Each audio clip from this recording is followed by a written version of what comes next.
Bueno, salam, buenas tardes. Reanudamos entonces la jornada de este encuentro que me está personalmente pareciendo un encuentro no solamente interesante intelectualmente en cuanto a la cantidad de información vertida, sino como experiencia bastante entrañable y un ambiente de hermandad que realmente uno agradece y merece la pena hacer un viaje hasta encontrarse con todos ustedes. Bueno, Marta Mardía. Para mí es una autora súper interesante, supongo que todos consideráis a Marta alguien interesante, pero la parte a mí que más me interesa es cómo plasma la experiencia espiritual en la realidad de la vida normal y corriente, ¿no? De hecho, sus obras van muy orientadas en ese sentido, ¿no? Tanto la experiencia del embarazo de 360 días, es una experiencia de la vida misma, de la propia realidad, algo muy, muy sustancial a la vida. Pues nada, yo me encantaría seguir hablando de Mardía, pero como tenemos el tiempo aquí encima, pero yo creo que muchos ya la habéis conocido a través de tanto el canal como de las obras, y no hay mejor presentación que la idea que nos va a plantear sobre la espiritualidad o la mística en lo cotidiano, ¿no? en la vida normal, lejos del plano abstracto, intelectual, sino más bien en la experiencia del día a día. Así que sin más, pasamos con Marta Mardía.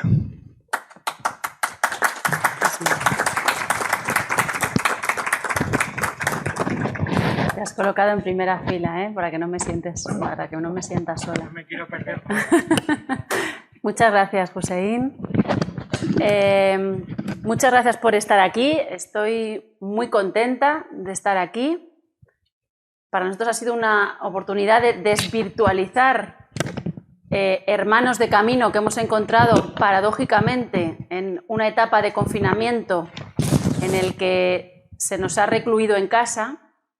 Nosotros tenemos una casa que se dedicaba a recibir gente cada poco tiempo, y hay mucha gente que ha dormido en esa casa, hemos hecho muchos encuentros en esa casa, tenemos una sala. De hecho, yo creo que pudimos comprar esa casa porque habíamos puesto esa intención en la casa, porque era una casa que nos venía grande económicamente y espacialmente, ¿no? Pero la casa llegó para propiciar esos encuentros, y cuando las circunstancias sociosanitarias hicieron que la casa se cerrara, de repente el canal de YouTube se abrió. Y entonces los encuentros que antes teníamos físicamente pasaron a ser virtuales, y siempre uno tiene un poco de sospecha sobre lo virtual, porque dice, ¿qué pasa? Esto será de mentira, ¿no? ¿Hussein Labra será un holograma? Esta es la pregunta que uno se hace, ¿no? Y empezamos, pero es hermoso a la vez porque pudimos seguir tejiendo redes a pesar de estar metidos en familia durante prácticamente un año, sin poder viajar, sin poder recibir gente, estando el espacio de abajo de 70 metros cuadrados vacío, y aún así, como esa intención o esa voluntad de abrir nuestra casa prevalecía y permanecía, pues se fueron dando otro tipo de encuentros que sentimos a la vez que han abierto nuestro corazón. Se ha producido un proceso de apertura de nuestro corazón. Entonces, que hoy se haya podido, entre ayer y hoy, se haya podido hacer realidad o materializar aquello que va produciendo virtualmente, para nosotros es un motivo de gozo, ¿no? Un motivo de gozo al poder presenciar y ser conscientes de que el cielo y la tierra están unidos, y de que lo virtual no es capaz de abandonar nunca del todo a lo real, porque por el mero hecho de existir ya participa de lo divino. Entonces, yo me preguntaba, ¿y para qué vengo aquí? Esta es la pregunta. Yo siempre cuando voy a los sitios digo, ¿para qué voy a ese sitio? Es decir, voy al sitio solo para responder para qué voy al sitio, ¿no? Y la pregunta era, ¿qué me convoca? ¿Qué me trae a un espacio como este, que es un espacio muy querido por nosotros, donde hemos hecho muchas cosas, presentaciones de libros, tenemos gente querida y conocida? ¿Qué nos trae hasta aquí? Esta es la pregunta. Y yo, más que quedarme en el hoy, me intentaba ir al origen, porque esta charla que titulé hace meses, Volverse al Uno a través de lo cotidiano, podría tener un subtítulo o un título que está más acorde con lo que quiero decir hoy, que es ¿Cómo descender hasta Dios? ¿Cómo descender hasta Dios, Carmen? No ascender, porque estamos ya muy habituados a la subida al Monte Carmelo, la escalera de Jacob, la ascensión del profeta, y es muy hermoso. Pero ¿qué pasa con el descender? Es que no se puede descender hasta Dios. Y cuando yo me ponía en esta charla hoy delante de todos vosotros, me venía la idea de que en realidad esta charla, o este estar aquí, tiene un origen. Y el origen lo puedo encontrar en un Camino de Santiago, que hice yo cuando tenía 23 años, había acabado la carrera de Historia, estaba un poco perdida, muy perdida, no tenía un horizonte teológico, porque mis padres han sido bastante liberales, criados en un mundo casi posmoderno, de tal manera que me dieron un espacio muy abierto en el que crecer, muy liberal, pero a la vez me dieron pocas herramientas rituales en las que generar o hacer florecer mis anhelos, ¿no? Y además vivía en un pueblo, Móstoles, que es un pueblo, una ciudad dormitorio, que esto es muy fuerte, ¿no? Es como ciudades que están hechas solo para dormir, que tiene un poco de cosa la historia, ¿no? Y entonces yo llegué con 23 años, después de una formación académica normal, al Camino de Santiago, bastante perdida. Gracias a que estaba bastante perdida, estaba también bastante abierta, y allí tuve una experiencia muy profunda de simplificación hasta el límite de la vida, es decir, el día a día consistía solo en dar un paso detrás del otro, en cuidarse un poco los pies, en comer y dormir, y eso sí, eso te daba la oportunidad de ver muchos amaneceres, ver muchos atardeceres, pisar muchas piedras, visualizar a veces el lucero del alba ya puesta a caminar, y si ibas un poquito más allá, sincronizar tus latidos del corazón con tus pasos, los pasos con el bordón que iba golpeando como si fuera una percusión la tierra, y de enraizarte paradójicamente a pesar de ser una peregrina, ¿no? En el Camino de Santiago medieval había dos lemas que se decían los peregrinos unos a otros, y es que se decían ultreia, que es más allá, y normalmente la respuesta era esusella, ¿no? Que significa y más alto. Y yo decía, pero ¿y dónde está el más bajo, no? ¿Y por qué hay que ir siempre más hacia lo alto y por qué no podemos ir hacia lo bajo? Y esta era la pregunta, curiosamente, o la oración, porque sí me permitía hacer una oración cuando llegué a Finisterre, llegué a Santiago y luego llegué a Finisterre, y ahí me di cuenta de que había tenido una experiencia del amor, había tenido una experiencia del sentido, había vivido la unidad, había saboreado la unidad durante esos días, siendo una chica joven de 23 años, bastante perdida y sin un horizonte vital claro, pero sin embargo necesitaba algo, ¿no?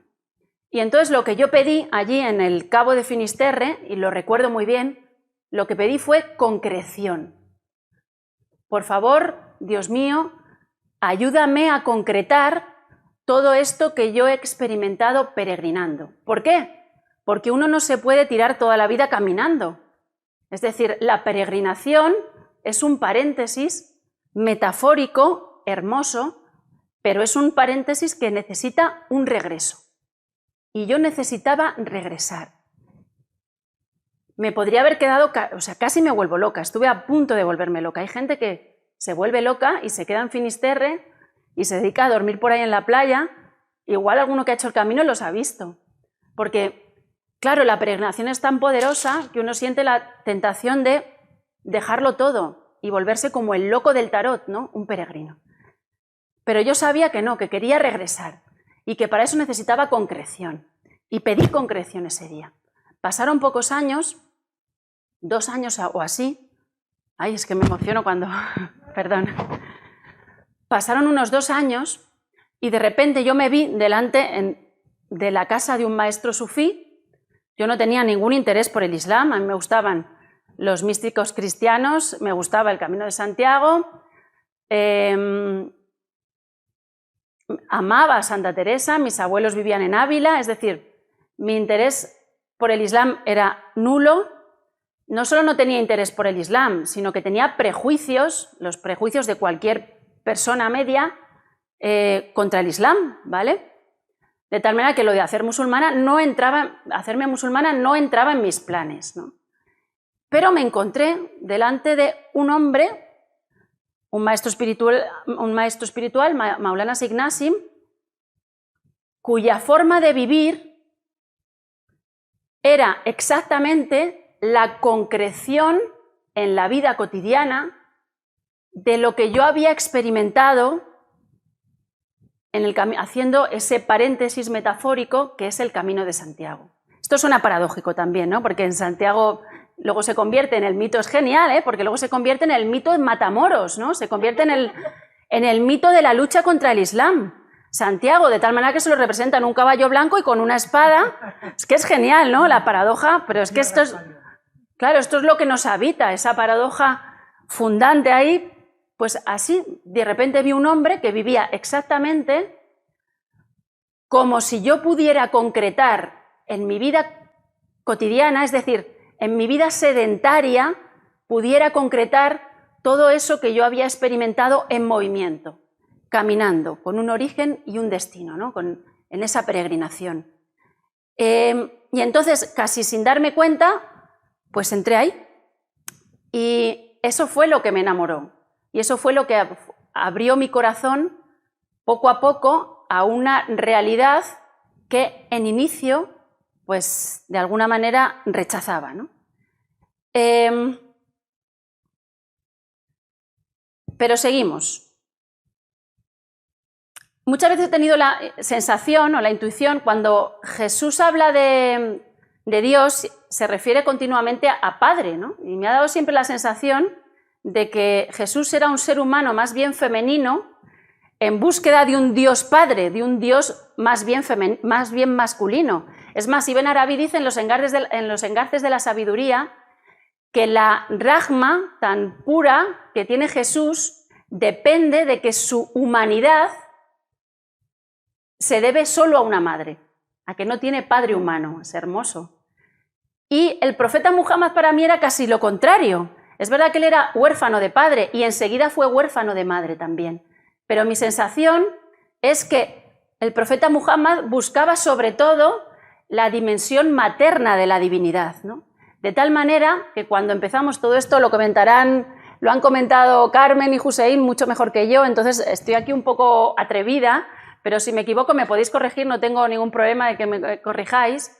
Ese Bismillahirrahmanirrahim, que se sitúa como el origen de la creación, es decir, la misericordia divina como sostenedora de toda la creación, a la vez cuenta con la misma raíz trilítera referida al útero materno o a esa divinidad masculina que sostiene todo lo creado, ¿no? Y ese amor que sostiene toda la creación, de lo que ellos saben hablar mucho, mucho mejor que yo, ¿no?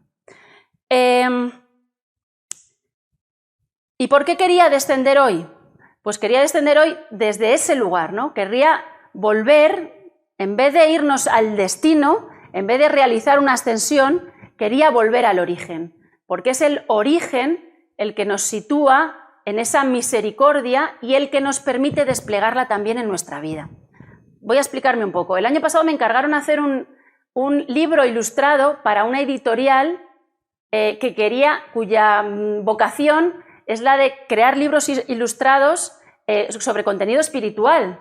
Y entonces yo me puse a leer muchos libros ilustrados intentando buscar inspiración desde ahí y me daba cuenta de que crear un libro ilustrado con contenido espiritual era en cierto sentido un sinsentido. Porque el libro ilustrado gusta al niño cuando no se sitúa en algo trascendente, abstracto, sino cuando devuelve al niño al origen. De tal manera que uno de los libros ilustrados más conocidos del mundo, que se llama La oruga muy hambrienta o algo así, en inglés es The Very Hungry Caterpillar, la oruga muy hambrienta, lo único que cuenta es una oruga que va comiendo, come una manzana, luego come no sé qué, come sin parar y hay un momento en que deja de comer y que se transforma en una mariposa, ¿vale? Y ese libro gusta mucho a los niños y tú dices, pero ¿por qué puede gustar tanto a los niños este libro? Y ahí vamos al meollo del asunto. No se puede escribir un libro ilustrado espiritual porque el niño está tan cercano de su naturaleza original que solo puedes conectar con él si vas hasta el fondo de la biología. es desde el fondo de la biología como el niño se conecta de manera natural. ¿Por qué? Porque es así como le ayudas a no olvidar, porque el niño ya sabe su origen. Lo que hace es olvidar progresivamente su origen. Y si tú le permites cosas que le sigan conectando con el origen, le ayudas a no olvidar. O sea, no tienes que enseñarle nada, tienes que ayudarle a no olvidar mientras es niño, ¿no? Luego ya llega la adolescencia y es otro proceso, ¿no? Desde ahí se puede saltar directamente al concepto, a la idea de fitra, que por eso se lo preguntaba a Carmen también y que me gustaría luego que ellos lo desarrollaran si quieren un poco más, ¿no? ¿Qué es la fitra? Se suele traducir, o yo lo he oído traducido como la naturaleza original, ¿no? He cogido alguna sura y algún hadith para intentar contextualizarlo. Dice la sura de los Romanos, dice, traducido: mantén tu rostro sin apartarlo de la oración primigenia, como Hanif. La marca original, esto sería fitra, como marca, con la que ha marcado a los hombres al crearlos. No se puede reemplazar la creación de Alá. Esa es la forma de adoración genuina. Sin embargo, la mayoría de los hombres no saben. Hay un hadith que dice: todo recién nacido nace en fitra. Sus padres son los que lo hacen judío, cristiano o zoroastriano. Y hay otro más que he encontrado por ahí, en que se dice: el Islam es la fitra, ¿vale? Y parece que esta palabra, fitra, tiene que ver con marcar, con rajar, con hacer una hendidura, con de alguna manera romper algo para que el 1 se vuelva un 2.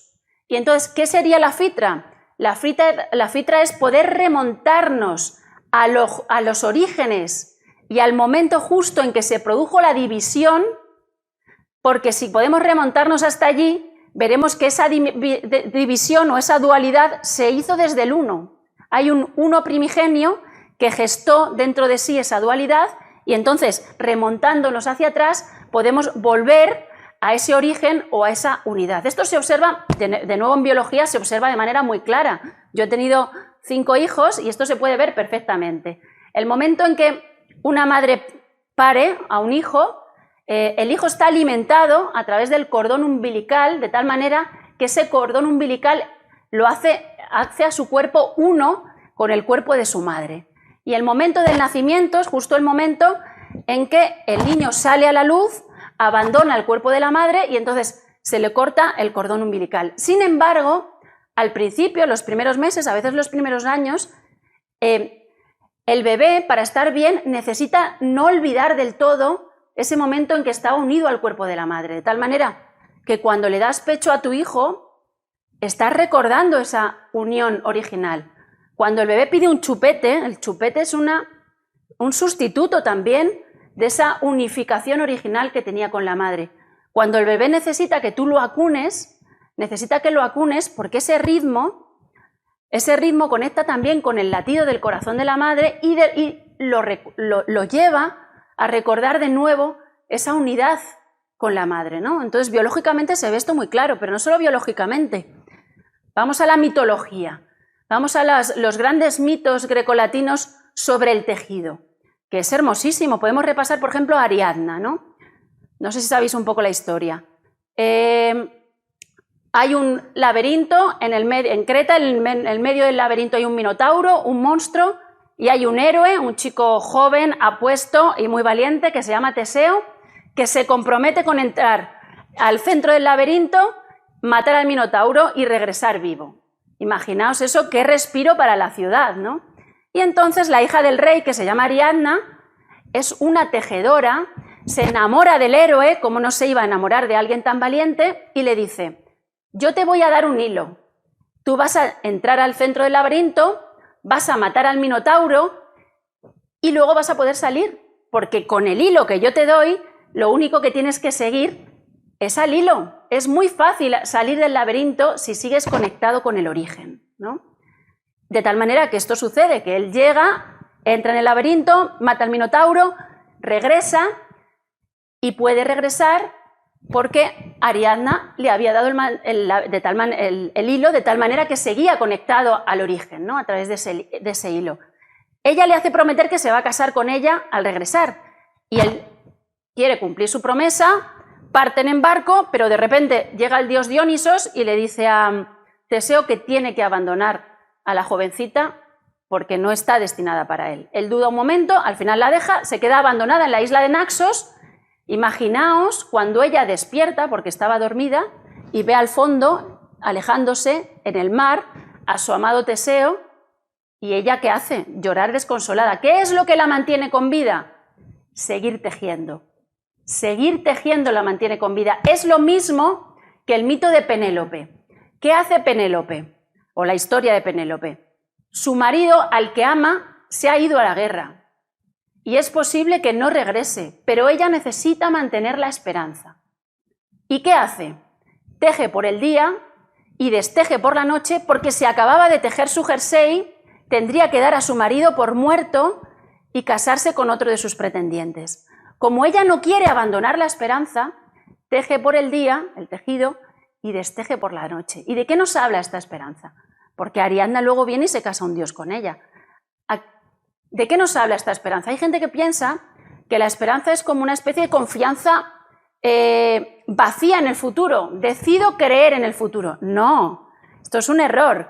La esperanza, por eso está ligada al tejido, la esperanza tiene que ver con el recuerdo del origen.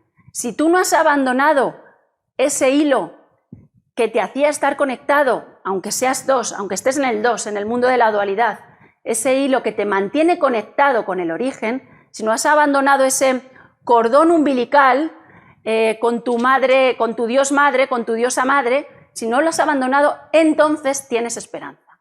En la medida en que recuerdas, confías en el futuro. Y la esperanza no es algo vacío, no es algo que se decide, yo decido tener esperanza porque sí, ¿no? Sino que tiene que ver con un recuerdo con el origen. Entonces, a partir de aquí, ¿cómo conectamos con ese origen a través de nuestra vida cotidiana?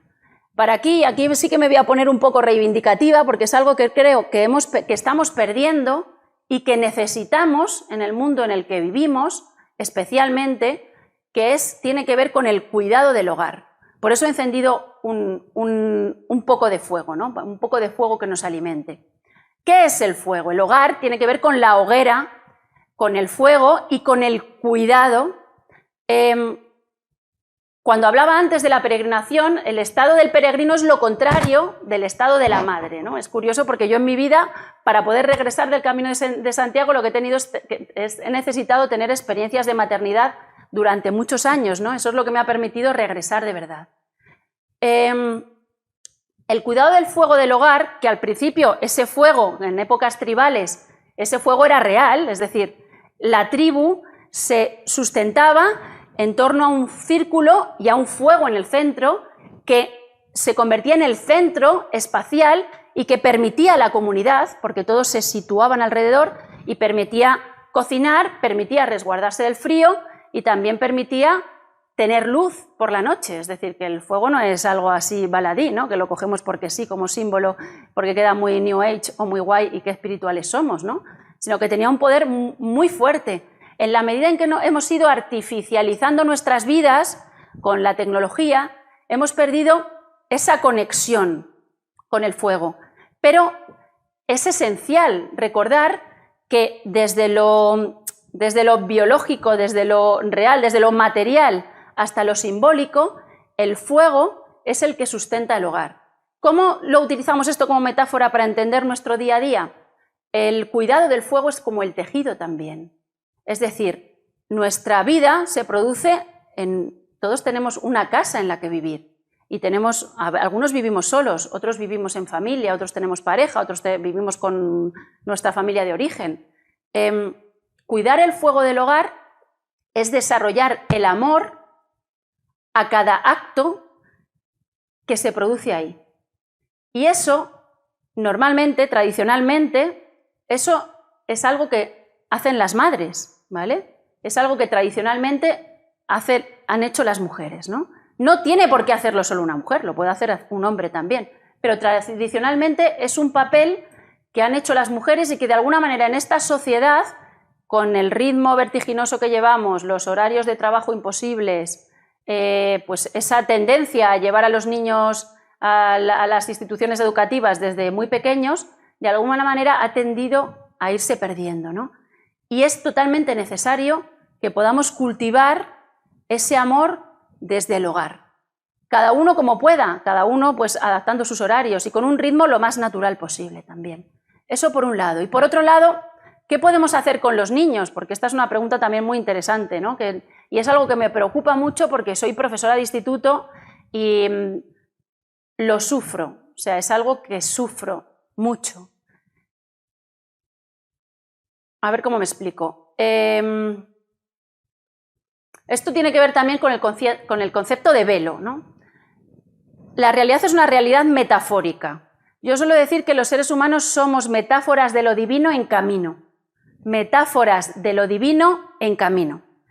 La metáfora es algo que alude a una realidad previa con la que comparte un significado, pero que no es completamente, se produce un desplazamiento desde ella hasta el significado original. El lenguaje mismo es una metáfora y en último extremo, bueno, aquí me meto también en camisa de 11 varas, pues el Corán escrito en árabe también es una metáfora de algo que es previo a él, es decir, tiene que comunicar con un origen que es previo a esa palabra, ¿no?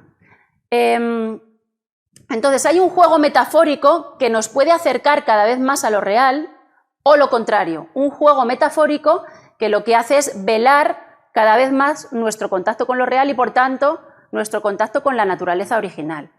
Hoy en día los chavales con tanta pantalla, tanto mundo virtual, tanta desconexión con los ritmos de la naturaleza, ven tan pocos atardeceres y tan pocos amaneceres, tienden a desconectarse más fácilmente de la naturaleza original por no habitar una metáfora más cercana a lo real. Y entonces, ¿cuál sería lo interesante? Para mí lo interesante en este sentido es que pudiéramos cultivar lo contrario, es decir, salir mucho al campo, ir a ver amaneceres, ir a ver atardeceres, caminar hasta las fuentes de un río y conseguir contactar con un ritmo que sea adecuado para la vida y en torno al que se pueda casi danzar, ¿no? Porque la vida, vivida desde el ritmo preciso, es casi como una danza. Quería contar también, bueno, tenía aquí una frase del Masnavi de Rumi, dice: el fruto de los amigos de Dios es luz y calor, es decir, que tiene que ver también con esta metáfora del fuego primigenio, ¿no? Del fuego simbólico. Quería contar una anécdota personal. Este verano fuimos a Asturias de veraneo con los 5 niños. Tengo 5 niños, 11, 9, 7, 4 y 3 años. Y fuimos a Asturias. Fuimos a Asturias de veraneo una semana y entonces nosotros teníamos unas intenciones de llevar a los niños a la Catedral de Burgos, luego de ahí íbamos a ver lo de la Virgen, las apariciones de la Virgen en Garabandal, ¿te acuerdas? Fuimos a Covadonga. Bueno, queríamos visitar como diferentes lugares, espacios religiosos donde hubiera una conexión desde lo religioso, ¿no? Y resultaron un absoluto fracaso. Porque entrábamos en la Catedral de Burgos, es que estuvieron hasta pisando la tumba del Cid. Porque claro, nuestros hijos son 5 y son muy activos y entre ellos se retroalimentan más. Entonces ellos entran, se ponen a correr y entonces para nosotros es un sufrimiento porque solo lo único que hacen es molestar. Yo me imagino a mi cuarto hijo con un rotulador en el Museo del Prado. Es decir, un auténtico fracaso. Lo intentamos en la Virgen de Garabandal, nada, no hubo ninguna conexión para nosotros, porque es que no hay ni un minuto de silencio. Lo intentamos luego en Covadonga y pasó 3/4 de lo mismo, nos tuvimos que salir porque no hay manera. Sin embargo, fuimos al nacimiento de un río un día, otro día fuimos a una de esas playas, que es pura ragma, el paisaje de Asturias es que es un regalo, en pleno verano. No hace demasiado calor como para que te quieras ir, pero tampoco hace frío, no hay demasiada gente de tal manera que no tienes que ir a las 6 de la mañana a poner sombrilla en ningún sitio y encima las playas son hermosas, o sea es una pura bendición y encima tienes la montaña al lado y el río de aguas cristalinas justo al lado. Y ahí los niños nos enseñaban algo, porque los niños salían del coche a hacer la ruta después de comer a lo mejor y estaban medio dormidos y salían como enfadados, que no quiero ir, que no quiero. Nos poníamos a caminar Y a los 4 o 5 minutos ya iba uno cantando, el otro cogiendo piedras, el otro había visto un duende, el otro que no sé qué, el otro que no sé cuánto, que mira ese árbol, que mira... Y la realidad se había vuelto profundamente significativa para ellos. Y nos estaban dando una lección, porque nada de templos, ellos no querían templos, ellos están conectados con el origen, y entonces nos estaban dando la lección de devolvernos a nosotros al origen, ¿no? Y ese devolvernos al origen, un día hicimos esa ruta que llegamos hasta el nacimiento, las cuevas, el nacimiento de un río, en el fondo era aquello a lo que nosotros íbamos, porque nosotros queríamos visitar la Virgen de Garabandal, la Virgen de Covadonga, o sea, queríamos ir a esos espacios de gruta, porque Covadonga, si habéis estado en el espacio natural, más allá de lo que sucede, de lo que ha sucedido después, ¿no? Al teologizar el espacio previo es una maravilla, es una cueva, una oquedad del terreno, es decir, un útero materno. Por eso han colocado allí una virgen, porque hay un útero materno, da igual que luego sea el símbolo, es posible que sea el símbolo de Don Pelayo venciendo también a los musulmanes, precisamente por eso, porque hay una posibilidad de conexión con la Rahma que nosotros buscábamos, pero que nuestros hijos, a través de su conexión con la fitra, con su naturaleza original, nos regalaron de otro modo, no a través del camino que nosotros queríamos seguir, ¿no? Y con esto quería acabar solo con una cosa más, hablando también del fuego. He estado leyendo estas últimas semanas, no sé, ¿estoy a tiempo? ¿Estoy en tiempo? Estas últimas semanas he estado leyendo todas las biografías medievales que hay sobre Francisco de Asís, ¿vale? Porque hay un momento cumbre en la historia de la humanidad, en el 1219, en que Francisco de Asís se encuentra con el sultán, el sobrino de Saladino. Ha intentado 2 veces antes ir a encontrarse con los musulmanes y no lo ha conseguido, una vez por enfermedad y otra vez porque los vientos se lo impidieron, es decir, Dios no quiso, y sin embargo la tercera vez que lo intenta, en plena Quinta Cruzada, cruza el Mediterráneo, llega a Egipto, a Damieta, y allí no solo no lo matan, ni lo hacen mártir, ni nada de eso, sino que el sultán lo recibe, lo trata con honores y sucede algo que no se sabe muy bien qué fue, pero que en cualquier caso parece que fue un reconocimiento mutuo muy profundo, ¿no? Este momento histórico es tan fascinante para mí que he estado leyéndome todas las fuentes medievales, y hay una cosa que me llama mucho la atención de Francisco, y es su amor por el fuego, ¿no? Por el hermano fuego. Era tal su amor por el fuego que cuando se incendiaba su casa no la apagaba, por respeto al fuego. Y en una ocasión le fueron a hacer una cauterización en los ojos, él enfermó, sobre todo en los ojos, de tanto llorar de amor. Los últimos años de su vida, su sufrimiento físico fue brutal porque, por el daño que tanta lágrima le hizo en los ojos, ¿no? Y le intentaron, para curárselo, le intentaron hacer una cauterización con fuego en los ojos, y entonces empezó a hablar a su hermano fuego, de tal manera que el hermano fuego no le hizo daño. Cuando le intentaron curar, el hermano fuego no le hizo daño, ¿no? Y entonces, esto me recordaba el Corán. Cuando yo he leído el Corán, que lo he leído traducido y sin conocimiento de árabe. Entonces, esto es todo intuitivo. Todos los errores que cometa me los corregís, ¿vale? Pero me recordaba el Corán. En el Corán se insiste, y esto lo dice Abdelmumin Aya cuando habla del profeta como chamán, que es bellísimo, ¿no? Este planteamiento del profeta como chamán. Está todo el rato refiriéndose a que nos fijemos en las señales de la creación para remontarnos desde ahí a lo divino, ¿no? El día, la noche y todos los elementos de la naturaleza. Desde ahí, esa conexión con el origen o esa conexión con la fitra nos devuelve a lo divino. Y hay algo muy similar en algunos pasajes del Corán, hay algo muy similar al Cántico de las Criaturas de Francisco de Asís. Hay en la Sura del Sol, la 91 me parece que es, dice algo así, traducido: con el nombre de Alá, el Rahman, el Rahim, por el sol y su claridad, por la luna cuando le sigue, por el día cuando lo muestra brillante, por la noche cuando lo vela, por el cielo y lo que lo ha edificado, por la tierra y lo que la ha extendido, por la vida y lo que la ha nivelado, y le ha inspirado su desviación y su rectitud, Triunfa quien la purifica y se frustra quien la corrompe. De alguna manera está haciendo como un juramento. Y entonces es como si todos esos fenómenos estuvieran testificando, fueran testigos de ese origen. Y entonces nos vamos al Cántico de las Criaturas, que fue como la obra literaria de Francisco, que era un hombre de una simplicidad y de una sencillez extrema, de ahí que hoy lo recordemos y que quizá es el santo más conocido de la cristiandad y el que más ha inspirado, ¿no? Y el hermano Francisco dice en el Cántico de las Criaturas: Altísimo y omnipotente buen Señor, tuyas son las alabanzas, la gloria y el honor y toda bendición. A ti solo, Altísimo, te convienen y ningún hombre es digno de nombrarte. Alabado seas, mi Señor, en todas tus criaturas, especialmente en el hermano Sol, porque nos das el día y nos iluminas, y es bello y radiante y con gran esplendor, y de ti, Altísimo, lleva significación. Alabado seas, mi Señor, por la hermana luna y las estrellas, en el cielo las formaste claras y preciosas y bellas. Alabado seas, mi Señor, por el hermano viento, y por el aire y la nube y el cielo sereno y todo tiempo. Por todos ellos a tus criaturas das sustento. Alabado seas, mi Señor, por la hermana agua, la cual es humilde, preciosa y casta. Alabado seas, mi Señor, por el hermano fuego, por el cual iluminas la noche, y es bello y alegre y vigoroso y fuerte.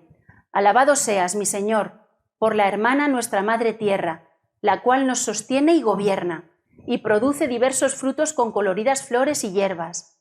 Alabados criaturas, esta es la gran enseñanza de Francisco, alabarás a Dios desde el amor a todas las criaturas, la vertical hasta el fondo, el amor en lo vertical hasta el fondo, el amor en lo horizontal hasta el fondo. Y en el fondo, yo también interpreto así el primer pilar del Islam, ¿no? El la ilaha illallah es la vertical, no hay nada sino Dios, ¿no? Solo hay Dios, solo hay la vertical, solo hay el uno, Muhammad Rasulullah. Sin embargo, aunque solo hay uno, los seres humanos somos metáforas de lo divino en camino. Es decir, participamos de esa divinidad y estamos comunicando esa divinidad, somos todos reveladores de esa divinidad que se da en el mismo acto de la creación, ¿no? Y ese es el secreto para unir el cielo con la tierra. Y en último extremo también, que lo comentaba Carmen esta mañana y que es muy hermoso también, es curioso porque si nos vamos también al origen de nuestras tradiciones, si nos vamos al origen, llegamos al profeta Abraham o al profeta Ibrahim. Y en el profeta Abraham o en el profeta Ibrahim también estamos todos unidos y ya no hay separación, conflicto o violencia, ¿no? Es un padre común de todas nuestras tradiciones. Así que es esa invitación, inshallah, a que intentemos volver todos al origen, ¿no? Hagamos una excavación para encontrar a lo divino, no solo ascendiendo, sino también a través del descenso. Gracias.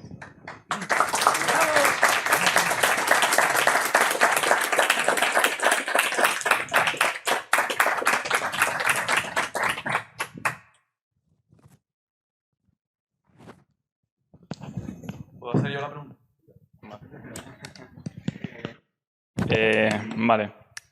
Yo quería saber, hablabas de la dualidad y de cómo volver al origen o unificarse. Mi pregunta es,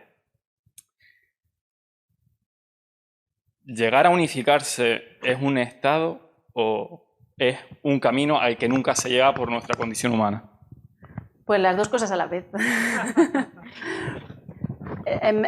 Como seres humanos tenemos siempre una andadura vital paradójica. Y eso es lo que produce el dinamismo de la vida, ¿no? Esto me lo preguntan cuando el Camino de Santiago, me dicen, ¿pero el Camino de Santiago es un círculo o es una línea? ¿No? ¿La vida es un círculo, la vida es un ciclo, es algo cíclico o es una línea? Y la respuesta siempre es evidente, son las dos cosas. Es decir, por un lado estamos habitando la unidad todo el tiempo y por otro lado la vida tiene sentido porque la hemos deshabitado, porque tenemos que redescubrirla. Entonces son las dos cosas a la vez continuamente. Y es esa fricción o es ese remontarnos, es esa capacidad para acoger esa paradoja lo que nos eleva y lo que hace que sí que podamos vivir la unidad en lo relativo y que podamos remontarnos desde el tiempo hasta la eternidad.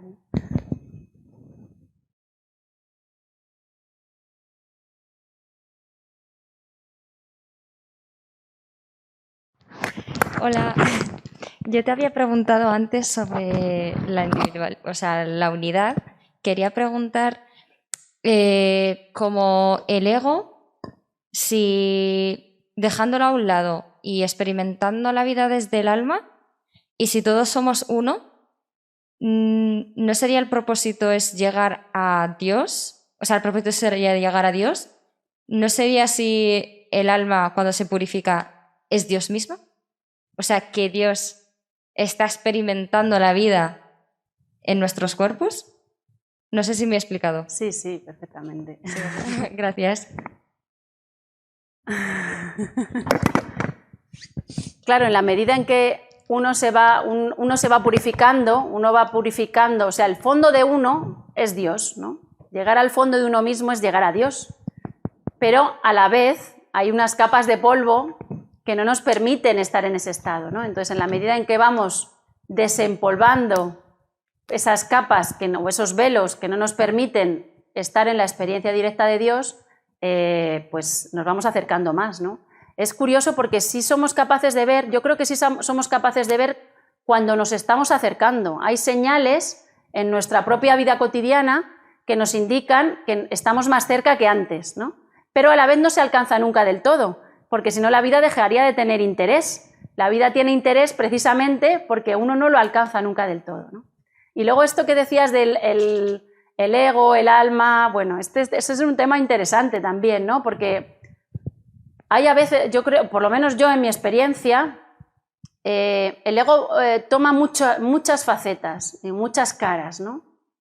Y entonces a veces identificamos como ego algo que viene desde lo más profundo de nosotros y al contrario, ¿no? Porque nos hemos acostumbrado que el ego es solo, pues, la vanidad, el orgullo, el querer enriquecerse, el estar en las cosas del mundo, ¿no? Pero a veces el ego se tiñe de victimismo o de falsa modestia, y entonces hay que hacer un trabajo interno de permitirnos ser, ¿no? De permitir ser lo más hondo que hay en nosotros, es decir, a la vez hay una joya en cada uno de nosotros y somos irrepetibles. Dios nos ha dado también una individualidad y hay una irrepetibilidad en cada uno de nosotros, ¿no? Entonces nos tenemos que permitir, también nos tenemos que permitir que eso pueda florecer, ¿no? Y hay que cuidarlo. Entonces hay a veces que la distinción esto de lo que quiere mi alma, lo que quiere mi ego, lo que quiere mi corazón, hay que ser como cuidadoso con eso, ¿no? Porque si no también nos podemos perder. A veces creyendo que todo es del ego no nos permitimos a nosotros mismos ser. Hay que ser muy equilibrado con eso. Gracias.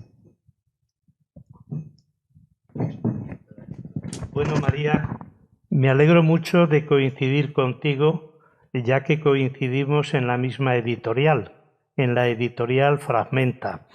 Lo que más sugerente me ha parecido de tu intervención es el símbolo cómo descender hacia Dios. Y fíjate que esa pregunta la responde Pablo de Tarso en una carta que escribe a los cristianos de Filipos y habla del concepto kenosis, que es el vaciamiento. Es decir, Dios se vacía y se encarna en un ser humano y precisamente un ser humano que vive una experiencia de pobreza, de anonadamiento total. Y por eso es muy importante y tenemos que trabajar, si te parece, conjuntamente esta idea, porque hay una sintonía total. Claro, el problema de la sintonía en las religiones, yo voy a hablar luego de la teología islamo-cristiana de la liberación, ¿cuál es? No tanto en los conceptos, no tanto en los términos, cuanto en los símbolos. Y el símbolo, en realidad, es el lenguaje más propio de las religiones, ¿no? Por eso, cuando esta mañana se preguntaba por el ojo por ojo y diente por diente, pues yo creo que se olvida algo que es fundamental, que esa expresión, lo mismo que cualquiera otra, son expresiones simbólicas. En ningún caso se trata de un acto de justicia y de venganza, ¿eh? Y por eso me parece muy importante y muy clarificador y además muy creativa esa pregunta que tú planteas, ¿no? Porque yo creo que os habéis puesto de acuerdo, Rafa y tú, en plantear toda vuestra intervención en torno a una pregunta, ¿no? Con un matiz muy importante, y es que quizás ninguno de los dos habéis respondido acertadamente a la pregunta que hacíais, y yo creo que eso es algo totalmente intencionado por vuestra parte para que nosotros realmente respondamos, ¿no? ¿Cómo descender hacia Dios? Tú no tienes por qué decirme a mí cómo debo descender, y por eso es tan inteligente la intervención de los dos, de que no habéis respondido a la pregunta, sino que nos invitáis a que respondamos nosotros. Pero en cualquier caso, es muy importante destacar esa imagen de Dios que desciende. Es decir, no es que nosotros descendamos hacia Dios solo, sino que es porque Dios previamente ha descendido hacia nosotros. Es una sugerencia que me ha generado tu intervención, que realmente me ha encantado y te felicito. Muchas gracias. Muchas gracias. Encantada de conocernos. ¿Nos dices algo, Carmen? No, yo estoy encantada porque esta mañana he estado sola prácticamente todo el tiempo y aquí te he oído perfectamente. Alhamdulillah.